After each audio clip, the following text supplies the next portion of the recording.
Hello everyone, welcome back to my channel. আজকে আমি আপনাদের সাথে দই কাতলার রেসিপি শেয়ার করব। তো চলুন দেখা যাক কী কী ইনগ্রিডিয়েন্টস লাগছে। এখানে আমি টক দই ৫-৬ চামচ মিক্সিং জারের মধ্যে নিয়ে নিয়েছি। তার সাথে ওই একই পরিমাণে ৫-৬টা করে টুকরো আদা আর রসুন নিয়েছি। তার মধ্যে একটু নুন, হলুদ আর ৭-৮ টুকরো বাদাম নিয়ে নেব, কাজু বাদাম, গোটা কাজু বাদাম। অনেক সময় দোকানে ছাড়ানো পাওয়া যায়, আমি ছাড়ানো ইউজ করিনি, গোটা ইউজ করেছি। এবার আমি আরেকটা পাত্রে মাছগুলো, কাতলা মাছগুলো ভালো করে নুন আর হলুদ মাখিয়ে রেখে দেব।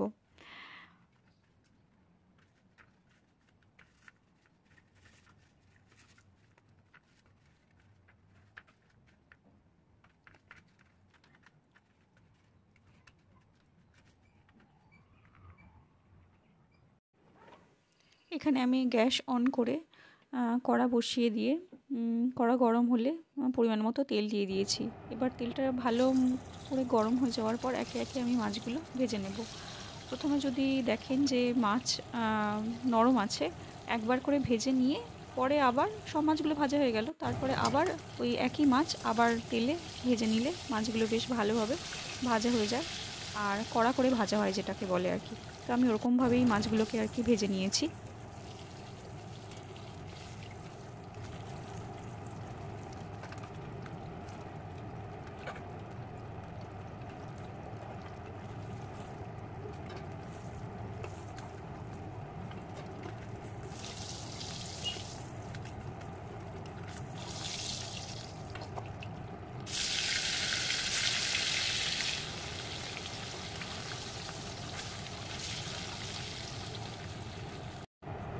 এবার সব মাছগুলো ভাজা হয়ে যাওয়ার পর তেলটা যেহেতু অনেকটা পরিমাণে ছিল, আমি একটা আলাদা জায়গায় পরিমাণ মতো তেল তুলে নিয়ে বাকি তেলটা যেটায় আমার রান্নাটা হয়ে যাবে সেটার মধ্যে একে একে জিরে ফোড়ন, তেজপাতা, কাঁচা লঙ্কা, টমেটো আর পেঁয়াজগুলো একে একে দিয়ে ভালো করে ভেজে নেব।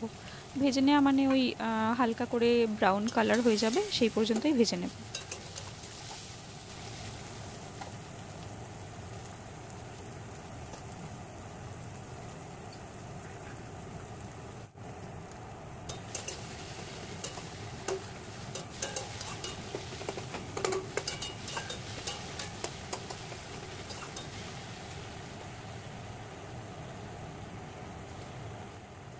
এখানে পেঁয়াজ সব কিছুই আর কি, পেঁয়াজ, টমেটো, কাঁচা লঙ্কা সব কিছু হালকা করে ভাজা হয়ে যাওয়ার পর আমি হালকা অল্প পরিমাণে চিনি অ্যাড করছি।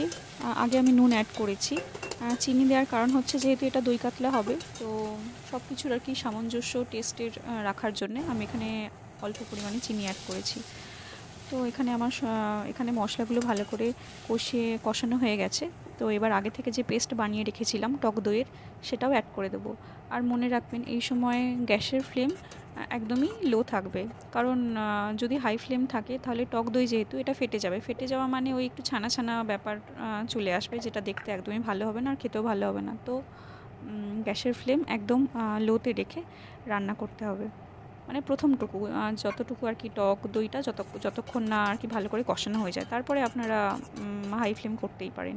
এরপরে আমি কাঁচা লঙ্কা আরও ৫-৬টা কাঁচা লঙ্কা অ্যাড করলাম, কারণ এখানে আমি শুকনো লঙ্কার ব্যবহার করছি না, পুরোটাই কাঁচা লঙ্কাতে হবে, কারণ কাঁচা লঙ্কার একটা আলাদাই ফ্লেভার থাকে যেটা রান্নাটাকে বেশ দারুণ করে, যে আপনারা বাড়িতে করলে অবশ্যই বুঝতে পারবেন।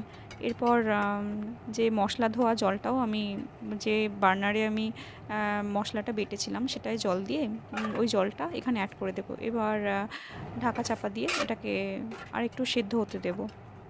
এবার আগে থেকে যে মাছগুলো আমি ভেজে রেখেছিলাম একে একে সব আমি এই গ্রেভির মধ্যে অ্যাড করে দেবো, যাতে ভাজা মাছের মধ্যে এই টক দইয়ের ফ্লেভারটাও অ্যাড হয়ে যায়।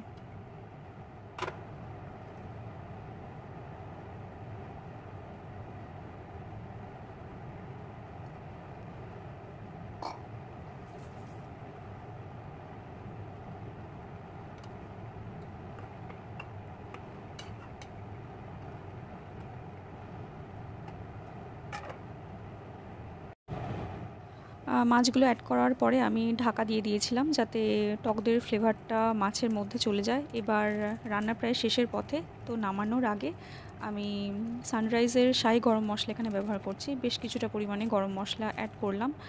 অ্যাড করে ভালো করে আমি মিশিয়ে দিলাম মাছ আর গ্রেভির সাথে। মিশিয়ে দেওয়ার পরে আবার যাতে গরম মশলার গন্ধটা না বেরিয়ে যায়, আমি আবার এটাকে ঢাকা চাপা দিয়ে রেখেছিলাম। তো খুব অল্প মিনিটের মধ্যেই, প্রায় 15 থেকে 20 মিনিটের মধ্যেই এই রান্নাটা হয়ে যায়। তো অবশ্যই আপনারা বাড়িতে ট্রাই করে দেখতে পারেন। আর কেমন হলো অবশ্যই জানাবেন। তো আজকের রেসিপি এই পর্যন্তই। রেসিপিটা কেমন লাগলো অবশ্যই শেয়ার করবেন। ধন্যবাদ।